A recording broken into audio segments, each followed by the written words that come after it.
Assalamualaikum warahmatullahi wabarakatuh. Sahabat dakwah rahimakumullah.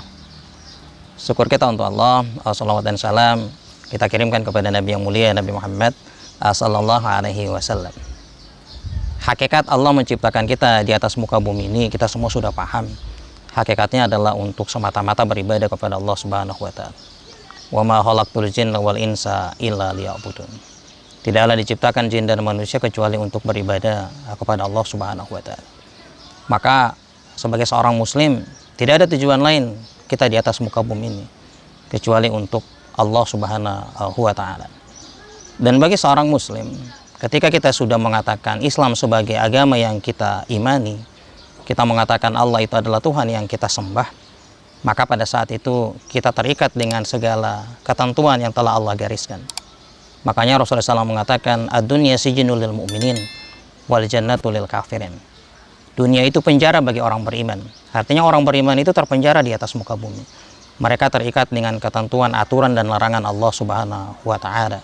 Dan mestinya seorang muslim kalau dia sudah mengatakan Islam dan menerima Allah sebagai Tuhan, maka dia tidak lagi bermain di ayat la ikraha fiddin. Bukan lagi bermain di level ayat tidak ada paksaan dalam beragama. Karena ayat ini hanya berlaku untuk orang-orang di luar Islam ketika mereka akan masuk Islam. Tapi bagi seorang muslim yang telah beriman, maka ketika dia memeluk Islam, ayat yang berlaku itu adalah udhulu fisilmi kafa. Masuklah kalian ke dalam Islam secara total. Artinya kita diminta oleh Allah untuk mengambil totalitas segala syariat Allah Subhanahu wa taala. Kita wa ma atakumur rasulu fahuduhu wa ma nahakum anhu fantahu. Apa kemudian yang diminta untuk dilaksanakan oleh Rasulullah SAW kita laksanakan, dan apa yang diminta oleh Rasulullah SAW untuk ditinggalkan kita meninggalkannya. Nah sahabat dakwah rahimakumullah, menjadi renungan buat kita sekalian. Ternyata ada banyak model respon umat Islam terhadap perintah dan larangan Allah Subhanahu wa taala.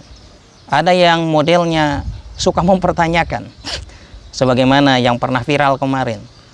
Ada kemudian yang mempertanyakan, katanya di Al-Quran tidak ada perintah sholat 5 waktu.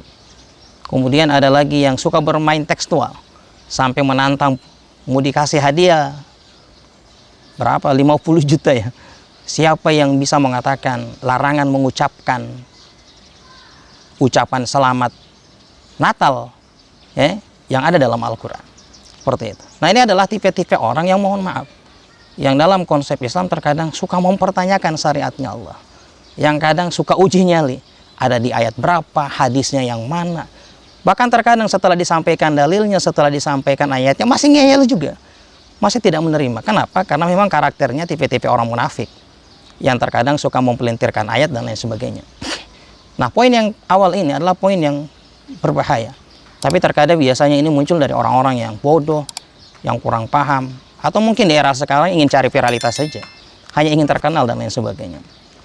Nah sahabat dakwah Gorontalo rahimakumullah, insya Allah kita tidak masuk ke level ini yang suka mempertanyakan, apalagi perkara-perkara yang sifatnya ma'lumu minad dini ad-darurah, perkara yang sudah sangat jelas dalam agama. Ya udahlah, yang kita lakukan hanya apa? Sami'na wa ta'na, kami mendengar dan kami taat. Bukan kemudian banyak mempertanyakan seperti kewajiban sholat 5 waktu, kewajiban puasa, kewajiban zakat. Itu kan perkara-perkara yang ma'lumu minad din.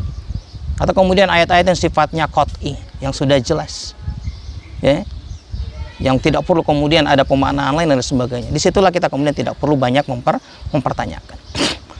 Yang kedua sahabat dakwah Gorontalo, ada juga yang juga berbahaya, tipe muslim yang suka menawar apa yang sudah menjadi ketetapan Allah Subhanahu wa taala. Ini saya kasih contoh dalam konteks contoh minuman keras. Pernah saya dapati ada yang mengatakan larangan minuman keras itu hanya untuk minuman keras yang dijelaskan oleh nas yang ada di masa Nabi, tetapi tidak berlaku untuk minuman keras yang ada di era sekarang karena di era sekarang itu sudah modern dan lain sebagainya. Padahal kalau kita mau mengkaji, minuman keras itu kan diharamkan karena zatnya.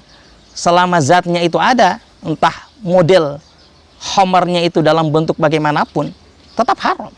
Tapi kemudian ada yang suka menawar, oh katanya yang haram itu yang di masa Nabi, kalau yang sekarang tidak. Ada lagi yang menawar, nah ini agak lucu, katanya yang berdosa, yang haram itu kalau yang minum kemudian mabuk, iya kan? Tapi kalau kemudian cuma coba-coba, cuma mencicipi, katanya tidak haram dan tidak berdosa. Allahu ya Rabb. Padahal kan sangat jelas, qaliluhu wa katsiruhu haram. Mau sedikit ataupun banyak tetap haram. Tapi sungguh sangat menjadi tanda tanya gitu ya. Kok masih ada yang muslim yang suka mempertanyakan? Padahal kalau kita mau kaji dalam Al-Quran, pengharaman minum keras itu tegas. Larangannya tegas. Tidak ada pemaknaan lain seperti itu. Bahkan ada lebih kurang ajar lagi. Katanya apa? Yang dilarang itu yang minum dan mabuk. Tapi kalau jualan bisnis minuman keras, itu namanya untung, tidak apa-apa. Naudzubillah summa naudzubillah. Bayangkan ikhwani, sahabat dakwah Gorontalo rahimakumullah, dalam konsep syariah ketika Allah memerintahkan atau ketika Allah melarang, masih ada yang suka tawar-menawar. Dan ini diancam dalam Al-Quran. Ketika Allah Subhanahu wa taala berfirman, "Idza qadallahu wa rasuluhu amran." Jikalau kemudian Allah dan Rasulnya sudah menetapkan suatu urusan, yang ini halal, yang ini mubah, yang ini haram, yang ini makruh, dan yang ini sunnah. Kan seperti itu kan ketetapannya Allah. Nah, hati-hati loh kalau masih ada muslim yang sifatnya ayyakuna lahumul khiyarah, yang mereka masih suka-suka pilihan, cari pilihan yang lain.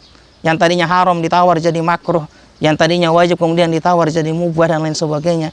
Atau yang tadinya dilarang kemudian mereka mengatakan itu boleh dan lain sebagainya. Hati-hati loh. Orang-orang yang senantiasa menawar-nawar syariatnya Allah Subhanahu wa taala, bahkan sampai level mengganti, hati-hati. Allah katakan, "Wa may ya'sillah." Orang-orang seperti itu telah bermaksiat kepada Allah dan Rasulnya. Apa ancamannya? Faulaik wa may ya'sillah wa rasulah faqad dhalla dhalalan mubina. Maka mereka telah sesat dalam kesesatan yang nyata. Allah melaknat. Allah melarang keras tipe muslim yang suka tawar-menawar dengan syariatnya Allah Subhanahu wa taala. Dan sekali lagi, kalau kita berbicara syariatnya Allah Subhanahu wa taala, yakinlah pasti ada kebaikan di sana. Bahwa di balik hukum syara pasti ada kebaikan. Kalau dia berupa perintah, pasti ada maslahat yang ingin Allah wujudkan dalam perintah ketaatan tersebut. Sebaliknya kalau dia berupa larangan, maka yakinlah ada mudarat yang ingin Allah jauhkan dari kita dari sana. Maka ketika kita berbicara konsep syariatnya Allah, Allah meminta kita untuk mengambil syariatnya Allah Subhanahu wa taala secara totalitas, secara keseluruhan. Kenapa? Karena ketika syariat itu diterapkan secara total, maka dia akan menjadi kebaikan bagi seluruh umat manusia. Tapi ketika syariat itu hanya diambil-ambil, hanya dipilih-pilih, sesuai selera bagaikan hidangan di meja makan, maka mohon maaf. Pada saat itulah kemudian umat Islam akan dijauhkan dari kebangkitan dan keberkahan oleh Allah Subhanahu wa ta'ala. Makanya sahabat dakwah Gorontalo rahimakumullah, mestinya kalau kita berbicara respon terhadap perintah dan larangan Allah Subhanahu wa ta'ala, baiknya kita langsung ke surat An-Nur saja. Di Quran surat An-Nur ayat 52 Allah Subhanahu wa taala berfirman, "Innama kana qaulal mu'minin idza du'u ila Allahi wa rasuluh liyahkuma bainahum ayyaqulu sami'na wa ata'na." Jadi Allah mengatakan sesungguhnya orang-orang beriman, perkataannya kalau mereka diseru oleh Allah liyahkuma bainahum, untuk menghukumi kehidupan di antara mereka dengan aturan-aturan perintah dan larangan Allah Subhanahu wa taala. Artinya mereka diminta untuk melaksanakan apa yang diperintahkan dalam berupa ketaatan dan menjauhi segala apa yang dilarang oleh Allah Subhanahu wa taala. Maka orang-orang beriman jawabannya adalah ayyaqulu sami'na wa ata'na. Kami mendengar dan kami taat. Itulah konsep hakikat orang beriman, bahwa mereka membenarkan syariatnya Allah Subhanahu wa taala, tidak mempertanyakan, tidak menawar. Apalagi ada orang-orang yang berusaha mengacaukannya, menerjemahkannya dengan makna sesuai kehendak hawa nafsunya. Maka ini adalah perkara-perkara yang dilarang oleh Allah SWT. Yang terbaik adalah kita terima, kita benarkan, kemudian kita amalkan. Jikalau kemudian dari syariat-syariat Allah Subhanahu wa taala tersebut masih banyak yang belum bisa diamalkan hari ini, maka kita tambah satu yang harus kita usahakan. Apa itu? Setelah kita berusaha mengamalkan apa yang bisa kita amalkan, sementara yang belum bisa diamalkan, kita harus memperjuangkannya. Kita harus memperjuangkannya dengan dakwah. Kenapa? Karena tegaknya aturan-aturan Allah itu adalah kebaikan. Janji Allah Subhanahu wa taala bahwa ketika aturan-aturan itu dipakai dan dilaksanakan, Allah curahkan berkah dari langit, Allah keluarkan keberkahan dari perut bumi. Ketika semua itu benar-benar diamalkan oleh seorang muslim. Sahabat dakwah Gorontalo rahimakumullah, jadi kesimpulannya, mari kita menjadi seorang muslim yang totalitas mengimani agama ini, yang tidak ragu lagi dengan syariatnya Allah Subhanahu wa taala, dan berusaha semaksimal mungkin mentaati segala perintah dan larangan Allah Subhanahu wa taala. Dan lebih dari itu, saya mengajak kita sekalian untuk menjadi bagian dari orang-orang yang berkontribusi untuk sama-sama mendakwahkan penerapan syariatnya Allah Subhanahu wa taala dalam kerangka syariat secara total, Islam kafah, Islam secara keseluruhan yang akan mendatangkan kebaikan bukan hanya untuk umat Islam tetapi untuk seluruh umat manusia di atas muka bumi ini. Demikian insya Allah kebaikan buat kita sekalian. Mohon maaf bila ada salah-salah kata. Wallahu a'lam, fastabiqul khairat. Billahi taufik. Wassalamualaikum warahmatullahi wabarakatuh.